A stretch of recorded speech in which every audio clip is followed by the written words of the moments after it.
पिछले कुछ घंटों में मायापुर ने मौत का ऐसा मंजर देखा था जिसके बारे में गांव वालों ने कभी सपने में भी नहीं सोचा होगा।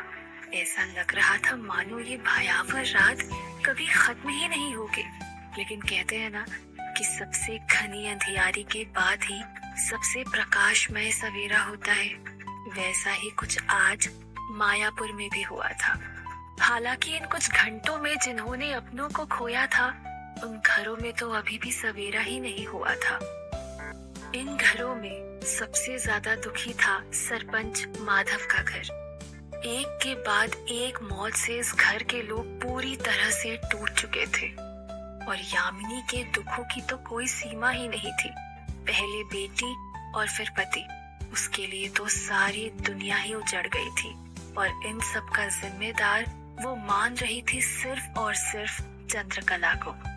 उसके अंदर अब दुख की नहीं बल्कि गुस्से की आग जल रही थी। अब वो आग बदला पूरा करने के बाद ही शांत हो सकती थी। चंद्रकला को बर्बाद करने का बदला। जैसे चंद्रकला ने उसके पति को छीन लिया वैसे ही उसकी सबसे प्रिय वस्तु छीन लेने का बदला। और ये तो जग जाहिर था कि चंद्रकला को सबसे प्रिय है उसकी बेटी नीति। लेकिन यामिनी के लिए ये इतना आसान नहीं होने वाला था, क्योंकि चंद्रकला गांव वालों की चहेती तो हमेशा से ही थी, पर इतने बड़े संकट से बाहर निकालने के बाद तो चंद्रकला अब पूरे गांव वालों के लिए देवी तुल्य हो गई थी। तो अब अगर यामिनी चंद्रकला के साथ कुछ भी गलत करती तो वो खुद गांव वालों की नजरों में बुरी बन सकती थी, जो वो कभी नहीं चाहेगी। इसीलिए अब यामिनी को एक एक कदम फूंक फूंक कर रखना था। हालांकि माधव का मृत शरीर अभी भी किसी ने नहीं देखा था, पर फिर भी सबने मान लिया था कि माधव की मृत्यु हो चुकी है और अंगुना माधव का शरीर भी अपने साथ ले गई होगी। इसीलिए माधव के घर अगले दिन शोक सभा रखी गई। अगर शोक सभा रखी गई है तो वहाँ रुदाली को तो आना ही था। लिहाजा चंद्रकला सुबह सुबह नहा के काली माँ की पूजा करने लगी। वैसे तो चंद्रकला हर रोज ही काली माँ की पूजा करती थी, पर जिस दिन गांव में किसी की मृत्यु हो जाती और चंद्रकला को वहाँ रुदाली बनकर जाना होता, उस दिन चंद्रकला काली माँ की अखंड ज्योति करती थी। कुछ ही देर में चंद्रकला की पूजा पूरी हुई और उसने नीति को आवाज लगाई। अपनी माँ की आवाज सुनते ही नीति दौड़कर अंदर आई और चंद्रकला के बगल में बैठ गई। चंद्रकला ने उसे प्रसाद दिया, पर जैसे ही नीति ने प्रसाद लेने के लिए अपना हाथ आगे बढ़ाया, अचानक माँ काली की जल रही अखंड ज्योति बुझ गई और ये देखकर चंद्रकला चिंतित हो गई। वो नहीं समझ पाई कि आखिर जल रही अखंड ज्योति नीति को प्रसाद देते ही कैसे बुझ गई। हे काली माँ, ये कैसा अशुभ संकेत दिया है आपने। कहीं मेरी नीति पर कोई संकट तो नहीं आने वाला है। चिंतित चंद्रकला ने काली माँ के आगे हाथ जोड़ते हुए मन ही मन कहा, पर चंद्रकला के पास ज्यादा सोचने का समय नहीं था। उसे माधव की शोक सभा में जाना था। वो तुरंत ही उठ खड़ी हुई और हड़बड़ाहट में वहाँ से निकलने को हुई कि तभी पीछे से नीति की आवाज आई। माँ, कहाँ जा रही हो तुम? चंद्रकला ने पीछे मुड़ के देखा तो नीति खड़ी थी। माधव चाचा की शोक सभा में जा रही हूँ बेटा। चंद्रकला ने बिना कोई झूठ बोले साफ साफ कहा। मुझे भी आपके साथ चलना है, नीति ने बड़ी ही मासूमियत से कहा। चंद्रकला नीति के करीब आई और अपने घुटनों पर बैठते हुए बोली, नहीं बेटा, तुम्हारा वहाँ जाना ठीक नहीं है।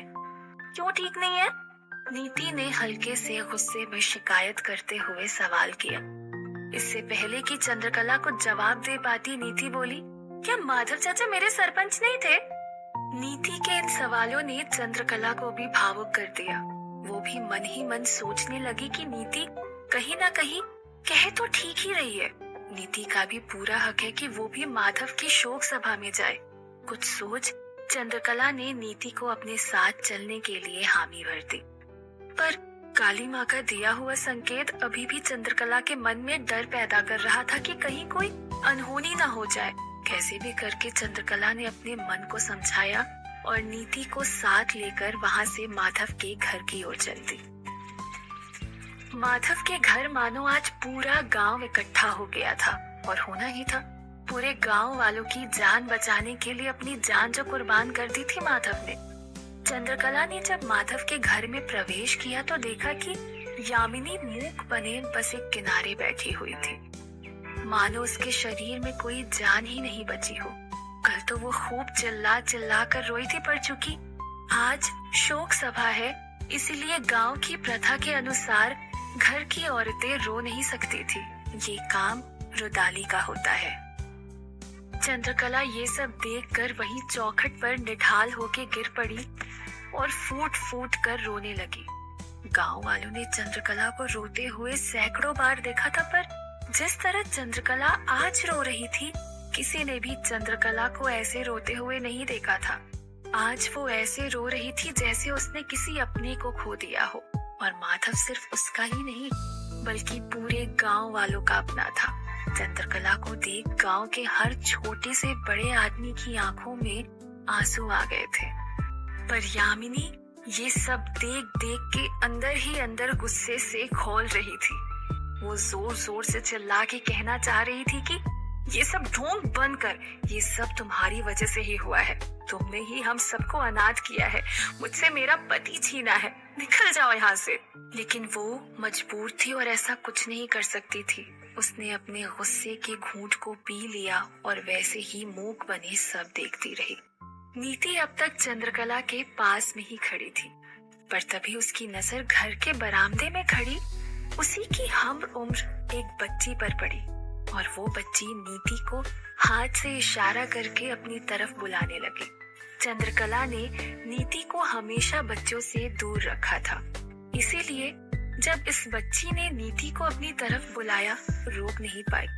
चंद्रकला से नजरें बचा के वो उस तरफ चल दी, पर जैसे ही नीति उस तरफ बढ़ी, वो बच्ची घर के अंदर की तरफ आगे बढ़ गई और नीति उसके पीछे पीछे चलने लगी। आंगन में धीरे धीरे रोना कम हो गया। यामिनी का भाई योगेंद्र अब तक यामिनी के पीछे बैठा हुआ था।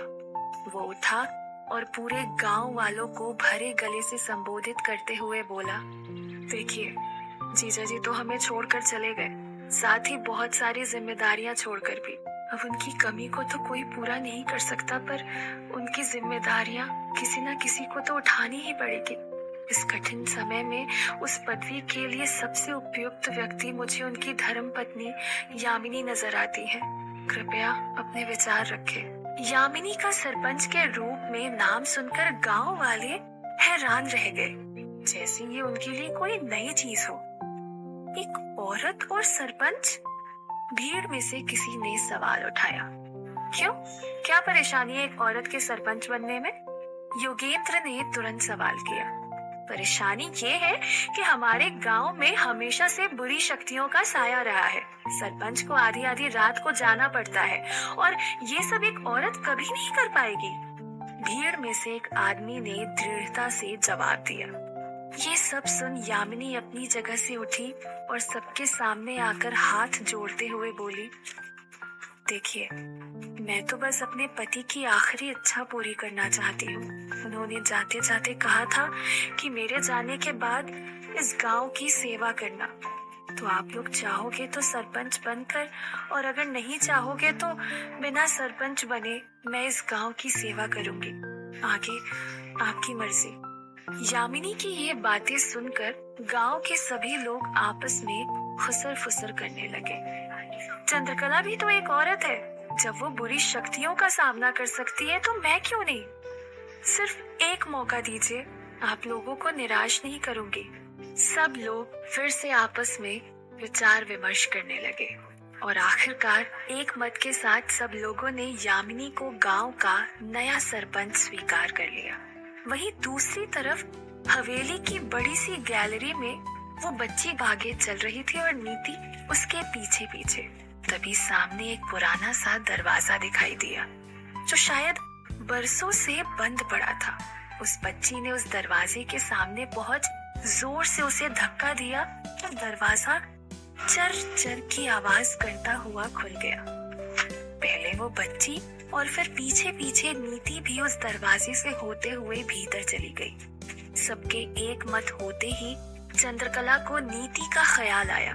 उसकी नजरें अपनी बच्ची को तलाशने लगी, लेकिन नीति उसे आस पास कहीं नहीं दिखी। नीति को वहां न पाकर चंद्रकला परेशान हो गई और खुद से इधर उधर घर में ढूंढने लगी। क्या हो गया चंद्रकला, किसे ढूंढ रही हो? परेशान चंद्रकला को देख एक आदमी ने पूछा।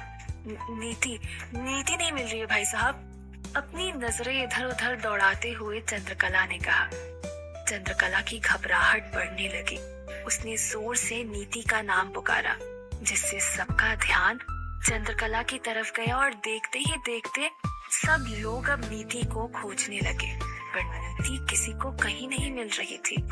चंद्रकला की चिंता बढ़ने लगी थी। उसे माँ काली का दिया हुआ संकेत याद आने लगा कि कुछ ना कुछ तो अशुभ होने वाला है। चंद्रकला को ऐसे परेशान देख यामिनी अंदर ही अंदर बहुत खुश हो रही थी, लेकिन साथ ही साथ इस बात से गुस्सा भी थी कि कैसे गांव के सब लोग चंद्रकला के साथ मिलकर नीति की खोज में लगे थे। लेकिन इन सब से दूर एक ऐसी दुनिया भी थी जिसका मायापुर के गांव वालों को या चंद्रकला को जरा सा भी अंदेशा नहीं था, और वो थी अंगुना की दुनिया।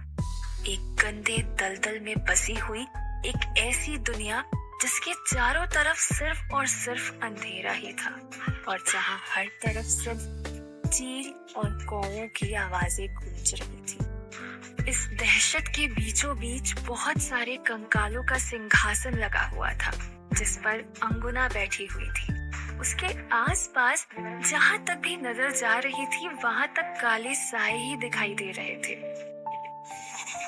अंगुना के सामने एक जिंदा लाश की तरह एक आदमी जमीन पर पड़ा हुआ था, जो काले मरे हुए सांपों से बंधा हुआ था, और उसको काले सायों ने ऐसे घेरा हुआ था मानो सब मिलके उसे ही नोच खाना चाहते हो। ध्यान से देखी तो पता चलता था कि ये पड़ा हुआ आदमी कोई और नहीं बल्कि सरपंच माधव ही था, जिसे अंगुना ने अभी तक मारा नहीं था।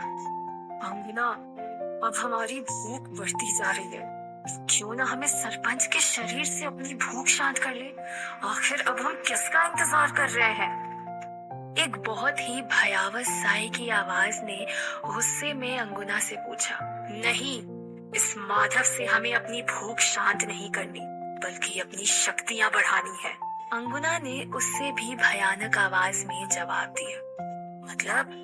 किसी दूसरे साए ने सवाल किया।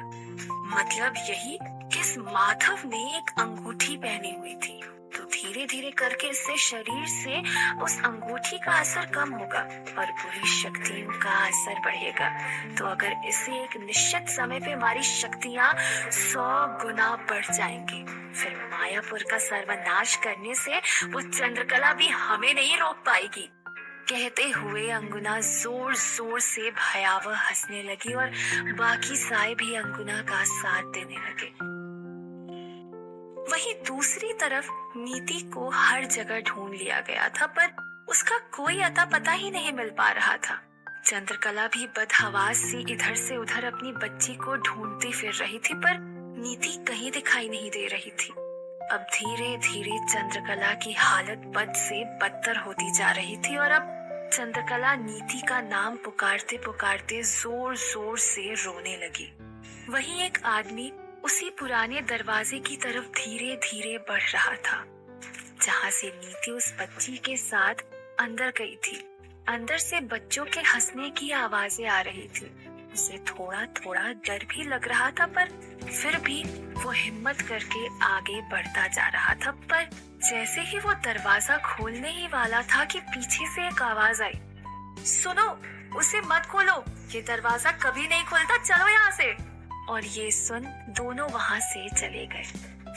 अब धीरे धीरे गांव के सब लोग निराश से वापस आंगन में आ गए। नीति का किसी को कुछ पता नहीं चल पाया। सब जगह ढूंढ लिया चंद्रकला, नीति कहीं नहीं मिली। गांव के एक आदमी ने कहा। अब चंद्रकला पूरी तरह से टूट गई और फूट फूट कर रोने लगी। गांव की किसी औरत के साथ गांव में चली गई होगी नीति, तो चिंता मत कर, मिल जाएगी। एक बूढ़ी औरत ने सांत्वना देते हुए कहा। नहीं ताई, मुझे सुबह से ही किसी अनहोनी का डर था और वो अनहोनी हो ही गई। चंद्रकला ने रोते हुए कहा। चंद्रकला की ऐसी हालत देख यामिनी के चेहरे पर खुशी साफ झलक रही थी। कौन थी वो बच्ची और कहाँ ले गई वो नीति को?